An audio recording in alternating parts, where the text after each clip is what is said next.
Hello everyone, I'm Tony from Unfold Soul, and today I've come to you again with another similar video that we've done for Chuseok and some other times. Today I will talk about a very special subject, in my opinion, and it's something that everyone should know and learn about, and it's about Braille, or the help for visually impaired people that Korean government gives to everyone.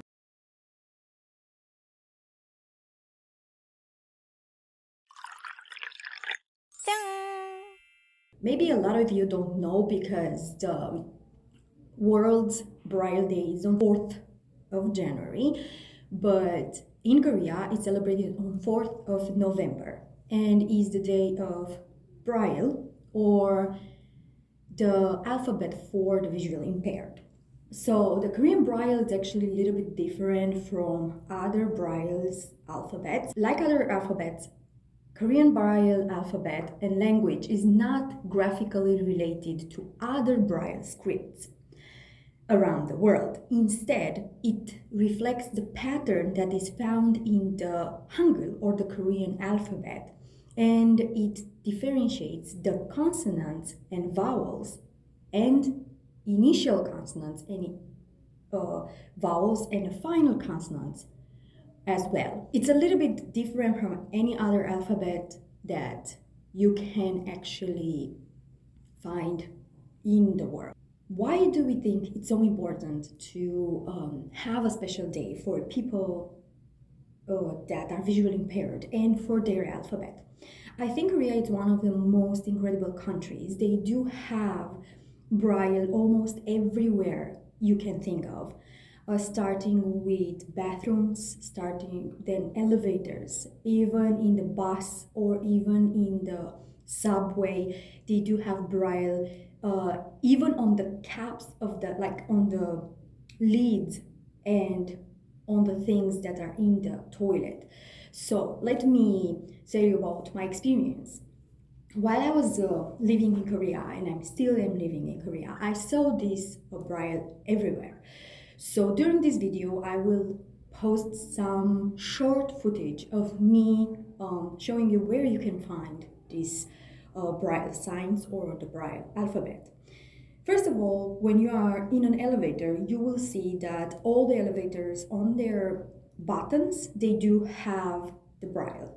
And of course, when you get inside the elevator, you will see on each floor the Braille. And of course, people who are taking an elevator, they can use it so they can know where to go. There are some other places that they do have Braille on the doors when you open the door and close the door, so you can actually know that there is the door that you can open. Some doors are blocked, and for this reason, they put some Braille on the doors. I will stop you right there and tell you that there is another way that people know which door they can access if you are visually impaired. And if you saw in front of each door, there is an orange pavement with a little bit bulks like dots inside. The same for the subway and the same for crossing. They know they have to stop. That's a sign that they have to stop. So in front of every door or at the subway or at the crossing, you have seen these things. This is another way showing you to read Braille. And actually, some of them, they do represent something. And of course, another place where you can find it is very common. It's in bathrooms. In front of each bathroom, where you have the sign for women and men, under the sign you will actually have Braille as well. And when you get inside the toilet, you can find in the bidet, or even if it's not bidet, the Braille sign, so you know how to use the toilet. Is really convenient, in my opinion, for people who are visually impaired but they want to live a normal life without any restrictions for anything and from anything. I think this is something that Korea is showing to everyone. And I'm sure that Korea is not the only country in which visually impaired people are really accommodated and they can actually live a normal life. I'm sure there are lots of other countries. And if I can find, I will put here around the screen the best countries that have Braille implemented in their daily lives. Another way is by taking the bus or by taking the subway. At the bus stations, you can actually hear what bus is coming. 잠시 후 교통버스 7612번 영등포공 버스입니다. So that's made for visually impaired people. So when they want to take a bus, they will hear the number of the bus. And the lady is saying like the number of the bus. And of course, in the bus, every station is announced. 이번 정류소는 서귀도공항입니다. 다음 정류소는 팔정역 지하철 269선 환승역입니다. This stop is 서귀도 Park.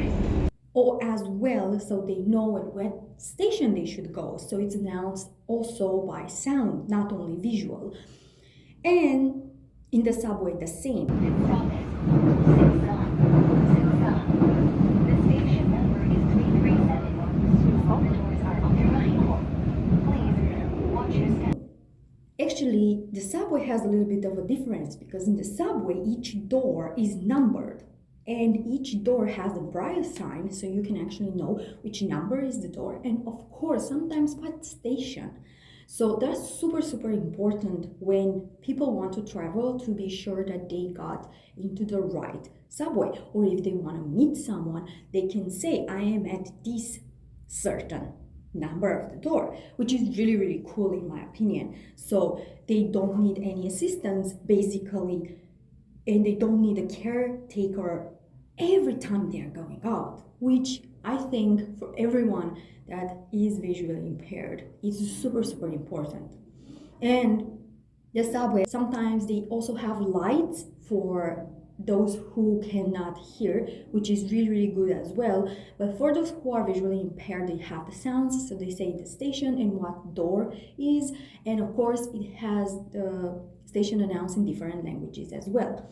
I think this is really, really cool because you can actually travel by yourself and it makes you easier to commute.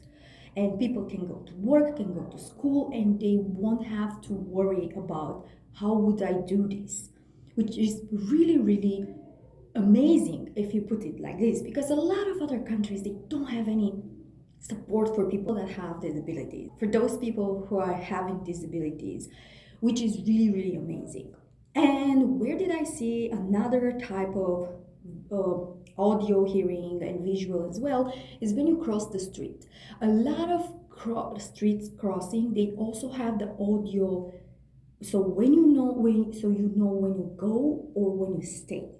And they also have a line, and if you cross that line by any chance, then the sound will sound like a lady will tell you something, and there will be a sound, and we say like, do not cross, you need to wait.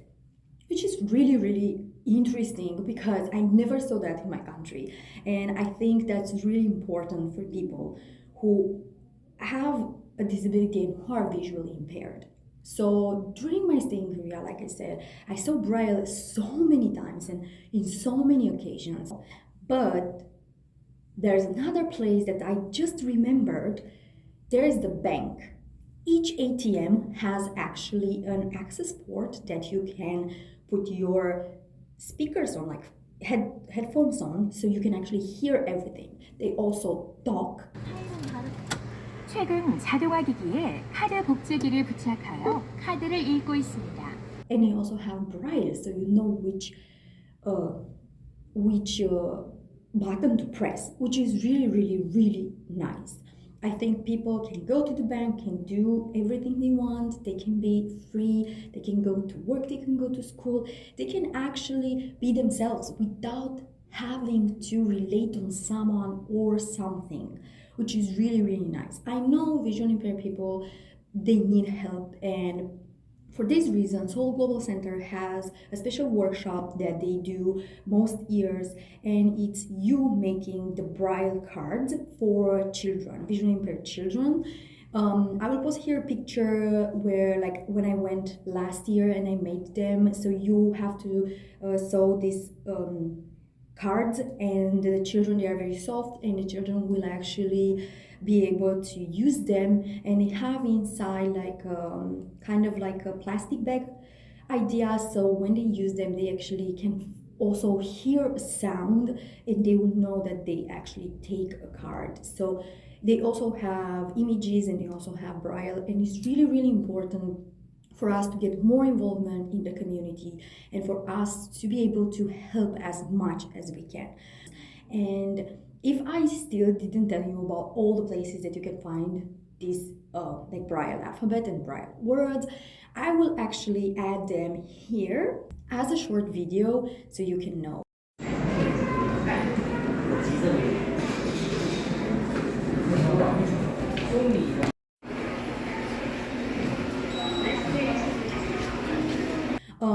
And with this being said, I want to end this video, and I hope everyone in every country is thinking about people that are around us, and we will make sure to help them not to feel uncomfortable or to feel left out, because everyone needs to help everyone, and a community is always important to be together and to be doing things for one each other.